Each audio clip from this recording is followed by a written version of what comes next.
എൻ്റെ പേര് അർജുൻ. ഞാൻ തൃശ്ശൂരിൽ നിന്നാണ് വരുന്നത്, ചേർപ്പിൽ നിന്നാണ് വരുന്നത്. ഞാനിവിടെ ഉടമ്പടി എടുത്തത് ഡിസംബർ 27 2022 ഞാൻ ഇന്ന് ഉടമ്പടിയിൽ ഒരു നിയോഗം എൻ്റെ നടന്നിട്ടുള്ളൂ. ആ നിയോഗം ഏറ്റവും പ്രധാനപ്പെട്ട ഒരു നിയോഗമായിരുന്നു. എന്താണെന്ന് വെച്ചാൽ എൻ്റെ അനീത്തിയുടെ മകൻ, അവൻ്റെ പേര് ആദിനാഥ് എന്നാണ്. അവന് ജനിച്ച നാൾ മുതൽ ഇന്ന് ഈ 2023 ഫെബ്രുവരി വരെ അവന് ഹോസ്പിറ്റൽ അഡ്മിഷൻ എന്ന് പറയുന്നത് 18 മാസത്തിൻ്റെ ഇടയിൽ 16 ഹോസ്പിറ്റൽ അഡ്മിഷനാണ് വന്നത്. അത് പാലക്കാടായാലും തൃശ്ശൂർ, എറണാകുളം, ഈ 3 ജില്ലയിൽ ആശുപത്രിയിലാണ് വന്നത്.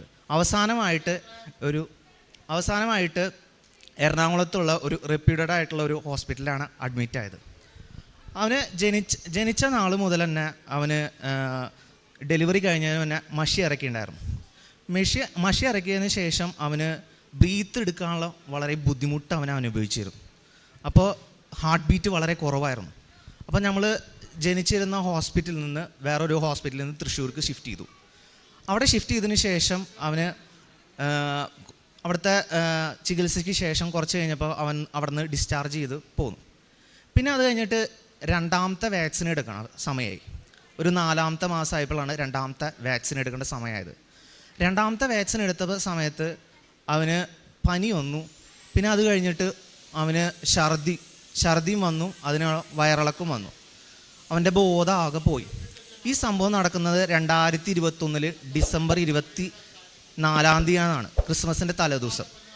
അപ്പോൾ ഞങ്ങൾ ആ ആശുപത്രിയിൽ പോയപ്പോൾ അന്നത്തെ മെയിൻ ഡോക്ടർ, അവനെ ചികിത്സിച്ചുകൊണ്ടിരിക്കുന്ന മെയിൻ ഡോക്ടർ ലീവായിരുന്നു. അത് കഴിഞ്ഞിട്ട് ICUവിലേക്ക് ഷിഫ്റ്റ് ചെയ്ത് ഒബ്സർവേഷനിലായിരുന്നു ഉണ്ടായിരുന്നത്. അപ്പോൾ ഡിസംബർ 27 2021 ആയപ്പോഴേക്കും അവൻ്റെ കണ്ടീഷൻ വളരെ മോശമായി. ആകെ തീരെ ബോധമില്ലാണ്ട് ഒരു 24 മണിക്കൂർ അവൻ ഒബ്സർവേഷനിലിരുന്നു.